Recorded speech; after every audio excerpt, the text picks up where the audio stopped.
Eric, why did you write the book? I wrote the book because it occurred to me that the business model that most companies and nations were using in low-income nations, especially Africa, was failing. And the reason why I make this statement is because, as we speak, we still have 2/3 of the population on the continent living under $2 a day. And did you have to undertake any kind of research before you wrote the book? And when you started writing the book, what did you find?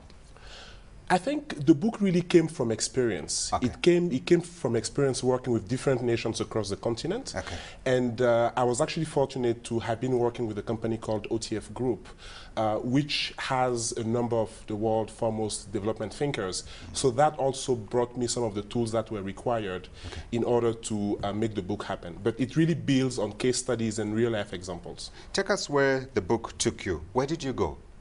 Well, it's interesting because the way it really happened was more to reflect on everything that had been through. So I have been fortunate to have worked and lived in Kigali over the past 10 years, all the way up to last June. So that was obviously one of the highlights of the book. I also had a chance to do some work in Haiti, which also provided some case studies. But most importantly, I've really been blessed to have met some of the most amazing entrepreneurs that the continent has. People that have really managed to break out of the survival trap, sure, you know, despite of all the conditions and challenges that they had. Yeah. So give us your main findings. Look, the main finding is that when we look at the continent, it's very clear that most of the stakeholders, whether it is individual businesses or nations, are stuck in what I call the survival trap, which is a vicious cycle where most of them really keep on repeating the same old formulas in order to address the very urgent problems that they face. And I'm sure you've heard Einstein say that the definition of insanity is to do the same thing over and over again, expect a different result.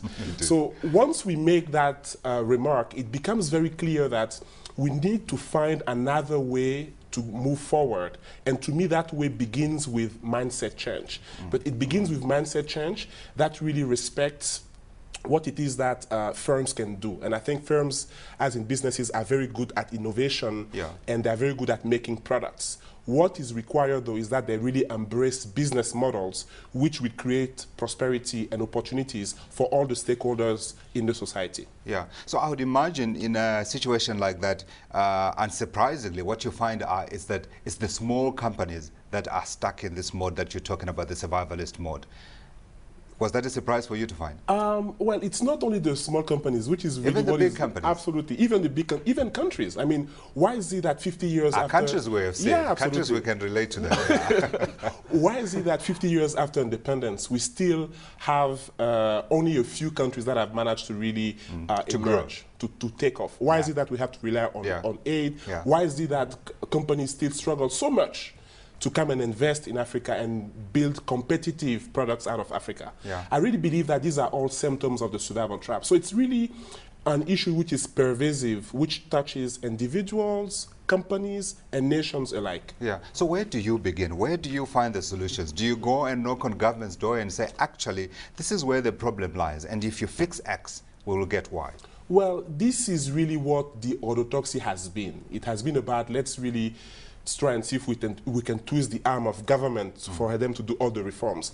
I mean, 50 years later, unfortunately, that hasn't worked. I really believe that where we have to begin is to look with those stakeholders within our societies who are good at creating prosperity. And those stakeholders are entrepreneurs.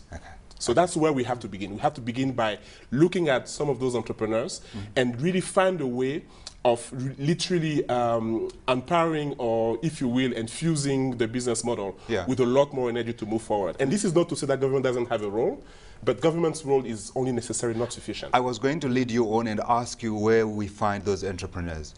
What do you mean, where would we find them? Where we find, where everywhere are they? on the continent. They are everywhere. They? Where do they sit? They are everywhere. There are some people who would be interested in this conversation. The fact that you asked this question is really symptomatic of the problem.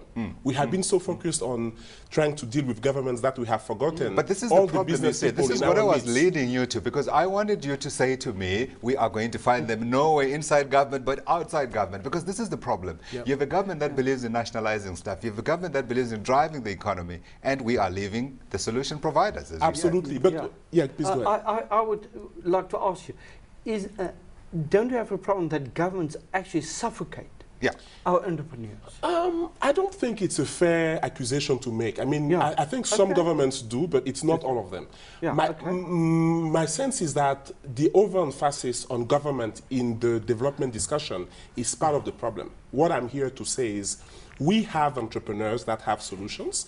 Let's really find a way to make sure that the businesses boom, and let's make sure that they have businesses that also are inspired by moral purpose, because once they have the moral purpose and they grow, that in itself should create opportunities for citizens at the bottom of the pyramid. And to me, that's really the key. So it has to be, let's put the business center stage in the discussion. Absolutely. We should put business center stage at the discussion, but you raise a very important point, and it's a point that I think captures the heart of the problem that we have in Africa. When I look across the continent, and I mean, Africa has been independent for what, since the 1960s or thereabouts. When I look around and I'm looking for examples of successful states that have over the years run out of the survivalist trap that you're talking about, I can't find any except a few. Botswana, until 2 years ago, is probably the only example that you could lift up. Who else? Did you find any? Look, I think that the issue that we face here is the glass half empty or is it half full? I want to call it half empty, because there isn't. No, here's the thing. Call a spade a spade. No, look, my belief is that there are businesses, there are entrepreneurs today, as we speak. I mean, I can give you names. No, but we agreed that the solution should come from the government, in part, because actually, governments ought to be leading part of the process, isn't it? Only in part. Okay. Only in part. So if we keep on focusing the issue on governments, we are going to get what we always got. But business operates in an environment created by government. I agree, and I'm not saying that they do not, but I'm saying let's really begin with those entrepreneurs, and as we go through the process of making sure that they grow and they escape the survival trap, we can then look at what it is that government has to provide that is missing to help those entrepreneurs blossom. So to me, we have to begin with the entrepreneurs. But look, the discussion here, although the ultimate goal is prosperity creation and is escaping the survival trap, the discussion is really about how do those businesses do well. Because if you look at it, you know, the computers we use, the software we use, the car we use, the clothes we wear, they are all manufactured somewhere else. Why is it that we can't have also global brands that really emanate from the continent outside of only a few sectors? To me, that's really where the fight is. That's where we are going to be able to create prosperity. Ulrich, you want to come in? You know, the other thing that I think about is, if we look at Africa and the natural beauty of this continent, should we concentrate on tourism to get those entrepreneurs really moving and moving the prosperity into the continent by attracting these people to come and visit our continent? And then from there, that you have a base where you can build on. And I think that the problem is also, to a certain extent, to build on these entrepreneurs, but they have to demonstrate to the people around them that you can make profit. I think in terms of the demonstration that they can make profit, I think it's already there, i.e. we have some very successful, I mean, let me just give you just a few names. I mean, you have people like Dr. Manu Shandaria of Kenya, you know, whose family, Comcraft Group, has actually built a conglomerate which now spans 50 countries. You have entrepreneurs in South Africa, people like Alon Reyes of Reyes Core, who actually decided that his business was going to be to help other entrepreneurs be successful and do it profitably. So the point I'm trying to make is that the evidence that we can make a profit is there. What is missing is that the vast majority of entrepreneurs do not necessarily know what it is that they have to do in order to grow and succeed, right? And to go back to your point, our leaders in the public sector also don't necessarily understand the role it is that they have to play to really empower the few entrepreneurs that are doing the right things to move even further. For me, that's what the challenge is. Yeah. The point that you actually make about the fact that we have potential in tourism, that's very true. But tourism is really a sector where every single country in the world has potential. I think what is critical is to find a way to graduate from the natural resources that we have into experiences and products. And this is something that a country like Rwanda has done extremely well, where they have gone from about $8 million in tourism back in 2001 to well over $150 million last year. And a lot of it has been about the ability to really invent a model of tourism which protects the natural resources that they have while creating prosperity for the communities around the park. So I think that's where we can make impact happen. Eric, unfortunately, time has definitely run out here, but you make some very important points. But the lasting point I really want to hammer on is the fact that what you're talking about is key in understanding part of the problem of why Africa has remained where it is 40 years on after independence. The only country in Africa that has never been colonized is Ethiopia. And yet we know Ethiopia is probably one of the poorest countries in the world today, now stuck in the survivalist mode, if you like, and needing to break out. Absolutely.